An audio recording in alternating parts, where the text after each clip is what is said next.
एक समय की बात है, रात का समय था। किसी के घर में से किसी औरत के चीखने चिल्लाने की आवाजें आ रही थी। वो घर एक रेखा नाम की औरत का था। वो अपनी सास और पति से रो रो कर कह रही थी, मुझे मत मारो, मुझे मत मारो, इसमें मेरा क्या दोष कि मैं माँ नहीं बन सकती। और किसका दोष है? तू हमें एक बच्चा तो दे नहीं सकती, तेरा क्या हम अचार डालेंगे? तू एक बांझ है, चली जा हमारे घर से। माँ जी, मैं कहाँ जाऊंगी, मेरा है ही कौन, मुझे घर से मत निकालो। तभी रेखा का पति अजय अपनी माँ को कहता है, माँ ये ऐसे नहीं मानेगी, इसे तो मैं ऐसा मजा चखाऊंगा कि जिंदगी भर याद रखेगी। इतना कहकर अजय अपनी बेल्ट निकाल कर रेखा को जोर जोर से मारने लगता है। उसकी बेल्ट की मार से रेखा चीखने लगती है, छोड़ दो मुझे, मत मारो, अरे जालिमो, मैंने तुम्हारा क्या बिगाड़ा है जो तुम मुझे इतनी बेरहमी से मार रहे हो। और मार इसे, तभी जाएगी ये इस घर से। माँ जी, मुझे रहने दो, इस घर में एक कोने में पड़ी रहूंगी, मुझे मत निकालो। तू इस घर से जाएगी तभी तो मैं अपने बेटे की दूसरी शादी करूंगी, फिर मेरी दूसरी बहू हमें इस घर का वारिस देगी। वो तो तू हमें कभी दे नहीं सकती। बड़ी मोटी चमड़ी है इसकी, ये इस घर से जाने का नाम ही नहीं ले रही। मार लो मुझे, जितना चाहे मार लो, पर मैं इस घर से नहीं जाऊंगी। तभी अजय की माँ रेखा से कहती है, ठीक है तो मर, अब मैं अजय की शादी तेरी आंखों के सामने करूंगी। नहीं माँ जी, ऐसा मत करो। अजय की माँ अजय के कान में कहती है, रात को रेखा को मारकर कुएं में फेंक देंगे और किसी को पता भी नहीं चलेगा। सबको लगेगा कि कुएं में पैर फिसलने की वजह से गिर गई। फिर आधी रात को अजय और उसकी माँ चुपचाप रेखा के कमरे में जाते हैं तो देखते हैं, माँ लगता है ये गहरी नींद में सोई हुई है। देख क्या रहा है, इसका तकिए से मुंह बंद कर। अजय और उसकी माँ रेखा का तकिए से मुंह बंद करते हैं। तभी रेखा जाग जाती है, मुझे मत मारो, छोड़ दो मुझे।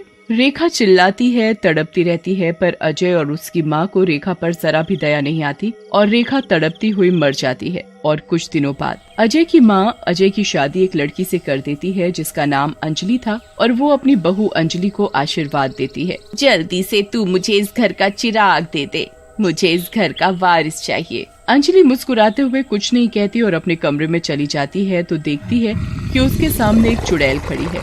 वो और कोई नहीं, रेखा की आत्मा होती है। चुड़ैल, तुम तो चुड़ैल हो, यहाँ कैसे आई? तो तू इन सबको इस घर का वारिस देगी, मैं भी देखती हूँ तू कैसे माँ बनती है। चुड़ैल अंजलि का गला पकड़ लेती है और उसका गला दबाने लगती है। चुड़ैल के ऐसा करने से अंजलि की चीख निकल जाती है, बचाओ, मुझे बचाओ, ये मुझे मार डालेगी। अंजलि की आवाज सुनकर अजय और उसकी माँ दौड़ते हुए अंजलि के पास आते हैं। तब तक चुड़ैल अंजलि को मारकर गायब हो जाती है। माँ ये तो मर गई। पर ये मरी कैसे? यहाँ तो कोई है भी नहीं। इतना कहकर अजय की माँ रोने लगती है, हाय रे मेरी बहू, अब मुझे इस घर का वारिस कौन देगा? मैं पोते का मुंह कैसे देखूंगी? तभी अजय अपनी माँ को समझाता है, माँ क्या हुआ अगर ये मर गई, मैं और शादी कर लूंगा, तू जरूर पोते का मुंह देखेगी। उन सब की बात चुड़ैल सुन रही होती है। पोते का मुंह, इन्हें इस घर का वारिस चाहिए, ये जिंदा बचेंगे तब ना। ये कहकर वो जोर जोर से हंसने लगती है। और रात को अजय और उसकी माँ खाना खाकर अपने अपने कमरे में सोने चले जाते हैं। तभी चुड़ैल अजय की माँ के कमरे में जाती है और उसका गला दबाने लगती है। कौन?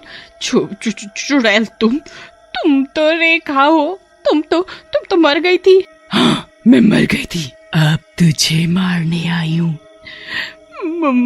मुझे मत मारो, मैं तुम्हारे हाथ जोड़ती हूँ, मुझे छोड़ दो। छोड़ दूँ? तुझे पोता चाहिए ना, मैं देती हूँ तुझे पोता। अजय को अपनी माँ के रोने की आवाज सुनाई देती है और वो अपनी माँ के कमरे में आकर देखता है। चुड़ैल छोड़ दे मेरी माँ को, छोड़। अच्छा हुआ तू यहीं आ गया, ले अब तू भी मर। इतना कहकर चुड़ैल अजय का भी गला दबाने लगती है। अजय और उसकी माँ दर्द से चीखते हुए चुड़ैल से कहते हैं, हमें मत मारो, छोड़ दो हमें माफ कर दो, छोड़ दो हमें। पर चुड़ैल अजय और उसकी माँ की एक नहीं सुनती और उन दोनों को मार देती है और वहाँ से चली जाती है और वो घर खाली पड़ा रह जाता है। कुछ समय बाद विनय और उसकी पत्नी लता अपने 5 साल के बेटे प्रिंस के साथ एक किराए के घर में रहते थे। एक दिन की बात है, विनय अपनी पत्नी को बताता है, लता, मुझे एक बहुत ही अच्छा और बढ़िया घर बड़े ही सस्ते दामों में मिल गया है। अब हमें इस छोटे से घर में नहीं रहना पड़ेगा। ये तो बड़ी ही अच्छी बात है, पर मुझे एक बात समझ में नहीं आ रही कि हमें ये घर इतना सस्ता कैसे मिल गया। अरे ये तो अच्छी बात है कि हमें सस्ता और अच्छा घर मिल गया।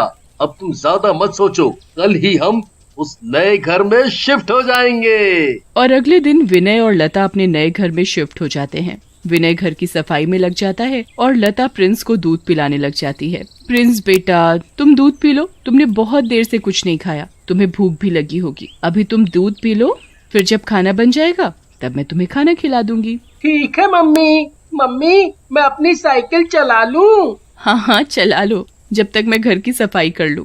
ये कहकर लता घर की सफाई में लग जाती है। प्रिंस अपनी साइकिल चलाने में लग जाता है। तभी चुड़ैल प्रिंस के पास आती है और उसे बड़े प्यार से देखने लगती है, जैसे मानो प्रिंस उसका ही बच्चा हो। बेटा, आप क्या कर रहे हो? मुझे भी अपने साथ खिलाओगे? आप कौन हो? आप कहाँ से आई हो? मैं बेटा आपकी मासी हूँ। क्या मैं आपके साथ खेल सकती हूँ? हाँ मासी, आप मेरे साथ खेल सकते हो, फिर तो बड़ा मजा आएगा, है ना? हाँ बेटा। मासी, अब मैं थक गया और मुझे बड़ी जोरों की भूख भी लगी है। मैं खाना खाने जा रहा हूँ। तुम्हें भूख लगी है? लो, मैं तुम्हारे लिए खाना लेकर आती हूँ। चुड़ैल प्रिंस के लिए अपने जादू से खाना लेकर आती है और वो प्रिंस को खाना खिलाने लगती है। मासी, आप तो बहुत अच्छी हो। ज्यादा बातें मत बनाओ, अब जल्दी से अच्छे बच्चे की तरह खाना खत्म कर लो। चुड़ैल प्रिंस को खाना खिला रही होती है, तभी लता वहाँ आ जाती है। प्रिंस को अकेले अकेले किसी के साथ खाना खाते देख लता डर जाती है। प्रिंस बेटा, आप किससे बातें कर रहे हो और आप किसके साथ खाना खा रहे हो? यहाँ तो कोई नहीं है। है ना, ये मासी बड़ी अच्छी है। मुझे भूख लग रही थी तो मासी ने ही मुझे खाना खिलाया और वो मेरे साथ खेलती भी है। कहाँ है वो? तभी चुड़ैल अचानक से गायब हो जाती है। अरे, ये मासी तो अभी इधर ही थी, पता नहीं कहाँ गई।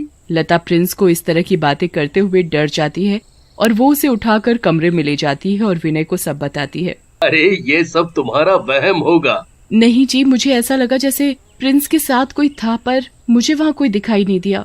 मुझे यहाँ कुछ ठीक नहीं लग रहा। तुम बेकार में परेशान हो रही हो, ऐसा कुछ नहीं है, सब ठीक है। देखो, आज मैं बहुत थक गया हूँ, मुझे नींद भी आ रही है, मुझे बड़े जोरों की भूख लगी है। तुम मुझे जल्दी से खाना दे दो, मैं खाना खाकर सोऊंगा। मुझे कल काम पर भी जाना है। विनय लता की बात का बिल्कुल भी विश्वास नहीं करता और वो खाना खाकर सोने चला जाता है। पर लता को तो डर के मारे नींद नहीं आ रही थी और देखते ही देखते सवेरा हो जाता है। विनय तैयार होकर अपने काम पर चला जाता है। लता प्रिंस को कमरे में बिठाकर रसोई में काम करने चली जाती है। तभी चुड़ैल प्रिंस के पास आती है। प्रिंस बेटा, आप कैसे हो? मासी, मेरी अच्छी मासी, आप कहाँ चली गई थी? मैं कब से अकेला खेल रहा हूँ। चुड़ैल प्रिंस को पकड़कर अपनी गोद में बिठा लेती है और उसे बड़ी जोर से गुदगुदी करने लगती है। मासी, मुझे गुली गुली हो रही है, प्लीज प्लीज मत करो। प्रिंस के जोर जोर से हंसने की आवाज सुनकर लता आ जाती है और उसे गोद में उठा लेती है। प्रिंस बेटा, आप किससे बातें कर रहे हो और आप इतनी जोर जोर से क्यों हंस रहे थे? वो मासी मुझे गुली गुली कर रही थी ना। कहाँ है तुम्हारी मासी? प्रिंस चुड़ैल की तरफ हाथ उठाकर कहता है। ये है मासी, और ये बहुत अच्छी है। ये मुझे बहुत प्यार करती है, मेरे साथ खेलती है, मुझे खाना खिलाती है। पर बेटा, यहाँ तो कोई नहीं है। ये तो नहीं, ये बैठी है। लता बुरी तरह डर जाती है और वो प्रिंस को अपनी गोद में उठा लेती है। फिर वो विनय को फोन करके घर बुलाती है। हेलो विनय, आप घर जल्दी आ जाओ और पास वाले मंदिर में जो पुजारी जी हैं उन्हें लेते आना। आखिर बात तो बताओ कि हुआ क्या है। जब आप घर आओगे तब मैं आपको सारी बात बताऊंगी। अभी मैंने आपसे जो बोला है आप वो करो। ठीक है। विनय पुजारी को लेकर घर आता है। लता विनय और पुजारी जी को सारी बात बताती है। ठीक है, समझ गया। हमें घर की शुद्धि करनी पड़ेगी। हमें यहाँ चुड़ैल को बुलाना पड़ेगा और उससे उसके मन की बात पूछनी पड़ेगी। आखिर वो यहाँ क्यों है और ये आपके बेटे को क्यों दिखाई देती है? पुजारी चुड़ैल को मंत्र शक्ति से बुला लेता है। चुड़ैल पुजारी को सारी बात बताती है। पुजारी हवन पूजा करके चुड़ैल की आत्मा को शांति प्राप्त करवा देता है। तब से चुड़ैल विनय के घर से चली जाती है।